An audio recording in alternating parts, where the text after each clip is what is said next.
Okay, alright, so we're recording. Just finished the race to 100. Got second. Woody must have been working some voodoo magic because he was like 1,000 hours ahead of everyone. And just going to do a quick showcase of my final build here. We got something really fun, really powerful.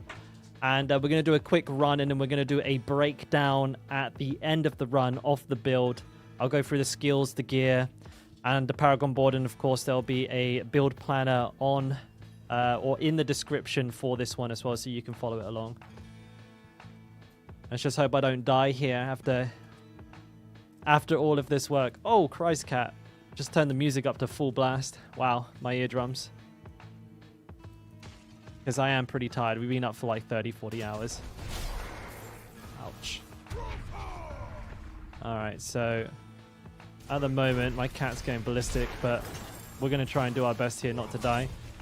But what we do with this build, if you put Wrath of the Berserker pretty much on rip and use kick to dump your fury, and this will allow you to snapshot the full damage bonus from Wrath of the Berserker, and the rest of the build is built around maintaining that berserking up, giving you insane movement speed, damage, resource regen, damage reduction, practically like everything. It just makes you powerful in every regard. And you can maintain it just by casting brawling skills, because we have this, you know, the passive on our skill tree that allows us to do this. Now, this was only a tier 56, but this was up until just a second ago a relatively challenging thing for us to do.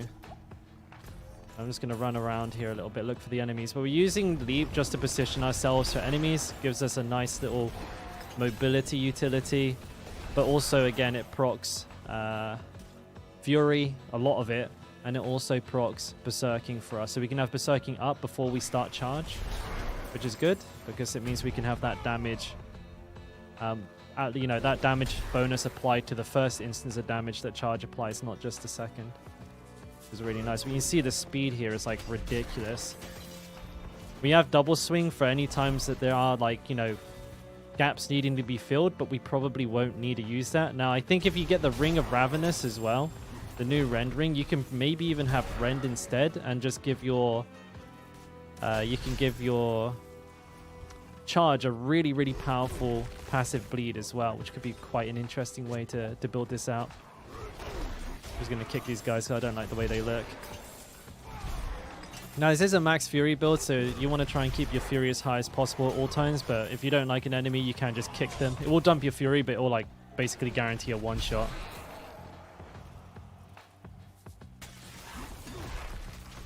And it just feels really good as well, because it's a playstyle we've not had an opportunity to like have a go with. Oh, and my final skill, Iron Skin with Iron Warrior, just if you only have one defensive, it's just such a good defensive. Does everything, and for me, I think the most powerful feature is the wiping poison off. So if you're poisoned, you just press Iron Skin and boom, it's gone. So that is massive, massive, massive. That has saved me more times than I care to admit while I was leveling, because I had some pretty spicy blind borrow runs. Not gonna lie. I mean, you can almost get away with just charging at everything, but Leap, again, it does add that nice little utility to the build, and it gets that Fury up and running. And this build will work with practically no uniques as well. There are some aspect requirements. Giant Stride is like required if you want to run Leap, but if you don't want to run Leap, an alternative is just to run like another generator, like a basic skill. That'll work just fine. All right, let's go kill the boss. I probably won't bother with this, to be honest. But for the boss, just jump in, kick, charge, miss the charge. And now here is a problem for the build here, where we missed the charge and we didn't get the charge damage off. So this does kind of suck, but you can build your Fury up pretty quickly again, just by using charges to proc your Tibolts. But yeah, this is actually pretty unfortunate, because in the last showcase we did just one-shot the boss, which was a lot better. And I'm tired and I just double press kick like an idiot. So you can kind of maybe put this boss kill down to a bit of a misplay on my part. But also if the charge decides not to hit, that is something that can happen. And let's quickly go through the build itself then. And we'll look at the gear first. Now, you would want a Yoritz. I don't have one, but, you know, this is basically a Yoritz in terms of the stats that it has on it. But refer to the stat sheet for the right stats for the right items. But core pieces that I do have, Tibolt's really important. This is a huge damage boost for you. And also just an infinite source of fury, because with charge, there's no lingering unstoppable buff. So every time you charge, you just get 40 fury. It's mental. And the same for leap. So you have oodles of fury. And I'm going for Juggernaut with this build. You could use Disobedience here and use Juggernaut there, or vice versa, depending on your defensive requirements. This is obviously a very early leveling build, so I went a little bit more conservative. Now, Edge Masters, I would swap for Berserk Ripping, because we want a source of bleed. This helps us with Blood Rage. This helps us with Disembowel. Lots of cooldown and just damage utility, so we wouldn't be using that. Ghost Walk for movement speed, very good with this build. Brawler, this gives our charge and AoE explosion. This is a max fury build, so we are going with the Magnum Opus and dual wielding, which gives us access to all of the mace passives that you'll see for lots and lots of damage. Ancestral Charge is basically the build. This is just the most ridiculous thing at the moment, and I think we're going to be seeing this in a lot of builds.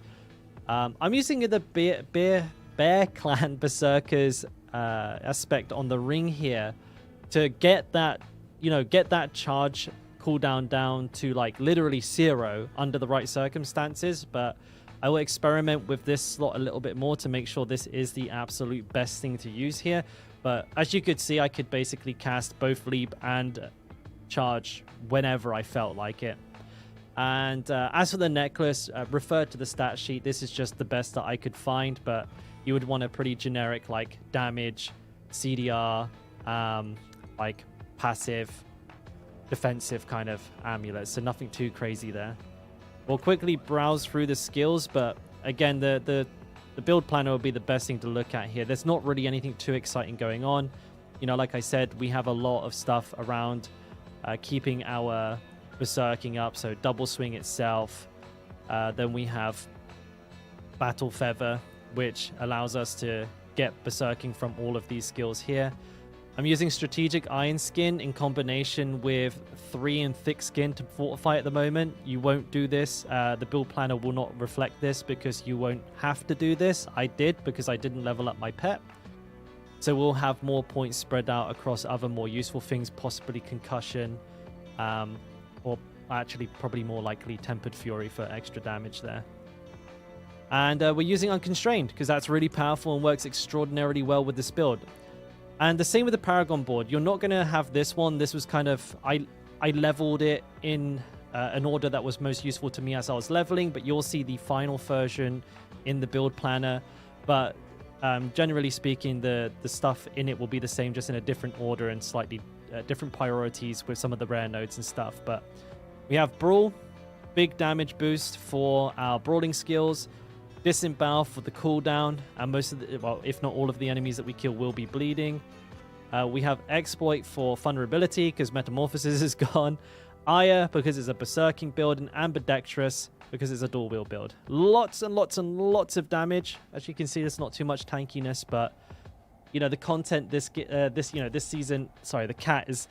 I mean, the cat is just like going absolutely goblin mode over here while I'm trying to film, and.